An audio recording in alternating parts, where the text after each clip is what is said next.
value and things of this nature. And automation and dramatic productivity improvements are challenging the existing business in a very fundamental way.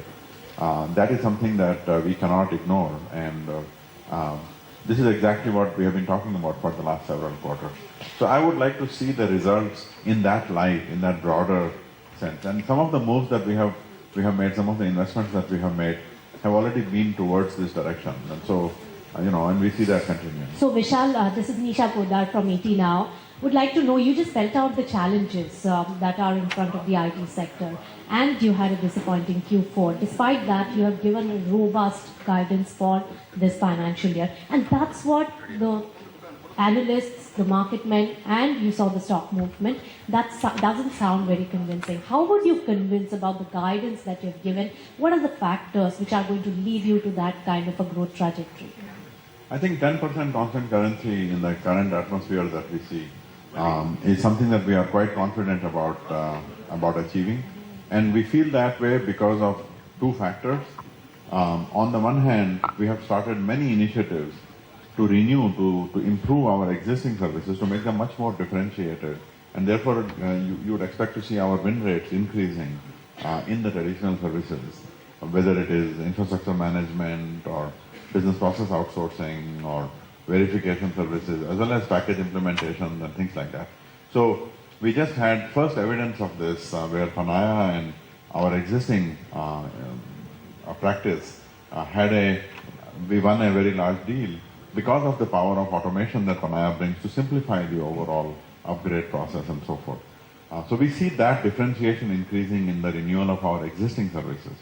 And in parallel, the new areas that we have been investing in our work on the open source big data platform and building next generation analytical problems using that, as well as our work on design thinking to help our clients identify the most important problems for them. We have more than 100 design thinking projects that are already going on.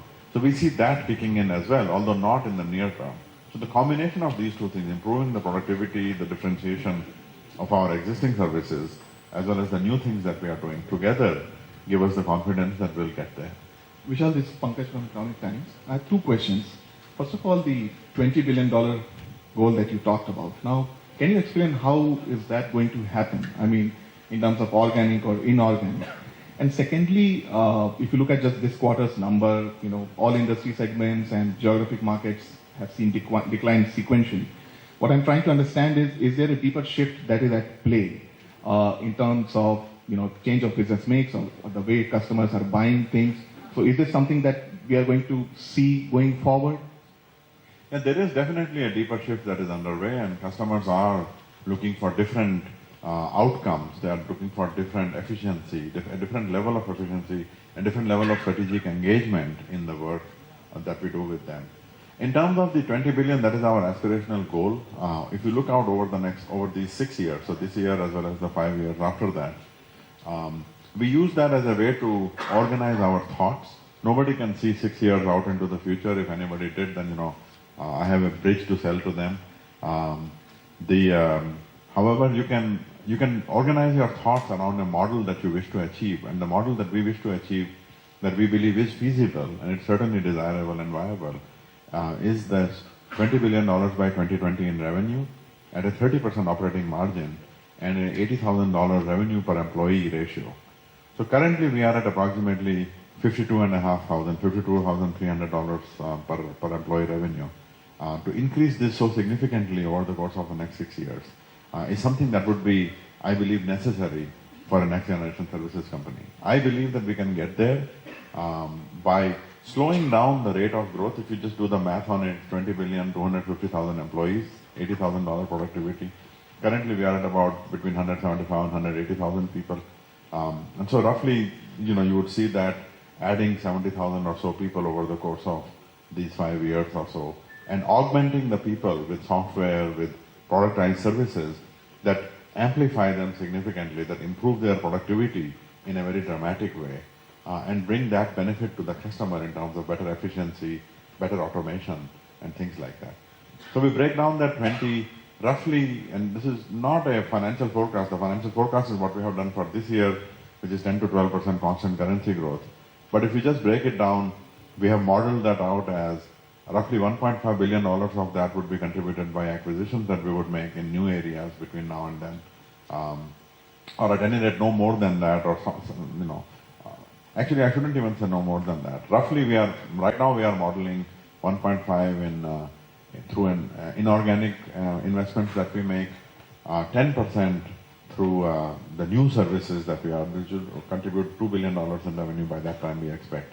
And the remaining would require a growth rate of between 13 and 14% year-over-year cumulative growth. And we believe that is achievable by transforming our existing services using the power of automation. So product engineering, infrastructure, application development and maintenance, services like this, which we think will become much better as a result of automation and would then see the benefits from that.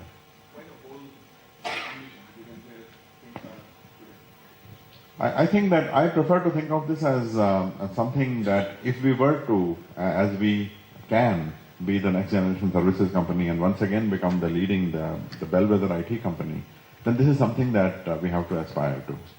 Hi, this is Shamla from FC. Like you mentioned, there is a deeper shift underway and everything. And if that's the case, why continue to report based on the older parameters? When will you start doing reporting on the newer parameters like revenue from the digital services and the breakup on that? And secondly, why has Finacle been added to EdgeSwerve now? And why not before and why now? What is the future do you see there? So we will report the new categories as they become relevant and material. Right now these are small. I mean, even though there are roughly 250 projects that I talked about, and these are high value, high margin type projects, these are not material in the grand scheme of things yet. It will take another couple, 3-4 quarters before they become a meaningful revenue contributor that Rajiv would, put a separate line for. And in terms of Finacle, we had an awesome quarter in Finacle. We grew by close to 15% in constant currency, from 65 million to almost 75 million in revenue, which demonstrates the power of the solution, it demonstrates the power of the leadership of Michael, and the fact that we have built a solution that serves a very credible need in the financial world. So today, 1/5 of the world's banking population is banking on Finacle. And we see that there is a tremendous opportunity there for Finacle to grow. In fact, for Finacle to become a $1 billion business out of this 20 billion aspiration in 2020. Michael is obviously a great leader of building these productized services and software as a service. And therefore, he is the right leader to combine these two organizations into one. So we can focus our efforts in this productized services area. So we have given him that responsibility for that entire thing. He has hired a new leader for the Edge area. And in Edge, we have seen significant improvements. Just this quarter, Syngenta just mentioned to us that they went live with Trade Edge with 2 states in India where the dealers of Syngenta serve the farmers. And 43 dealers are now live, serving tens of thousands of farmers in Karnataka and in Gujarat. And over the course of the next year or so, many more states and many other countries in this region will all go live on Trade Edge. We think that Trade Edge is an awesome application to connect the world of dealers, distributors with the CPG, agriculture type companies. And there's a huge opportunity there, as well as in the other 5 Edge applications and any other Edge applications that we invent. Scava, the company that we just acquired, is another example of this kind of a mobile commerce company. They do have a core intellectual property inside the company with these next generation services wrapped around it. So this is a perfect example of something that fits along with our strategy. Separating the products from the services? It is not. So today we are looking at this as Finacle or Edge, but over time we see that the services will become ones where the people go together with the software. You can think of it as a context that is surrounding a person that goes in to deliver a service, that brings together a collection of tools that dramatically amplifies their ability, that dramatically improves their productivity. So if you look at an airline pilot today or someone in command of a train, these are very different than airline pilots or engine drivers from 30, 40 years ago, because there is tremendous automation inside these. So one person can do the work that used to take dozens of people and things like that. This happens in every industry, and we see that happening in our industry. With automation, we see that infrastructure management, for example, 70 to 80% of the work that is done can be replaced by automation, where people become the managers of exceptions. and not the operators of the system. And that means that more people can do the work of many more. So that is our aspiration. It is a straightforward thing. It has been happening in technology for hundreds of years, certainly since the Industrial Revolution, and we are simply marching down that path of improving the productivity of the people. So in a couple of years, in a couple, 3 years, you will stop seeing this distinction between products and services. We are a services company. We will be a services company where the services that we offer are greatly amplified by the software that we have written and that we monetize. And we are already seeing this. This is not in the future. This is already happening now. We had already the first deal that we have closed where Panaya and our SAP implementation practice together won a very large deal, which was much more competitive because we were able to use Panaya to automate the solution. And this is how you will see the future unfold. This is Saket from Cogensis. There's something on the bonus issue. You did one just about 6 months ago. What was the idea behind another bonus issue just in such a small period? No, it's not about whether it's 6 months. We looked at what the shareholders have been telling us. We wanted to increase the base of our shareholders to make it more liquid stock so that the small retail shareholders can also participate into the Infosys journey. And with that in mind, we recommended the board, and the board has proposed a bonus which has to be approved by the shareholders in the AGM. Dr. Sikka, Bipu from Business Standard, sir. Hi, Bibu. Yes. So we are talking about so far the numbers of the IT companies which has come out so far. Obviously, they are not very inspiring. There are seasonal weakness also. But in case of Infosys, we are clearly seeing lots of negative from operational metrics point of view, lot of negative elements. And also at the same time, we are giving a guidance of 6.2 to 8.2% USD, which is definitely below the industry growth guidance given by the industry body NASSCOM. So that means FY16 also is going to be no better given the visibility you have presently. And at the same time, we are talking about 20 billion aspirational target in revenues by 2020. So given that, is there something fundamental? Is there any specific challenges that Infosys is going through, or it's an industry challenge? Or what you are doing in the short term? Forget about next 6 years. It's quite a bit of a long time. So how far what you have done, given the desired results? We are talking about attrition coming down, but we are getting two different figures actually.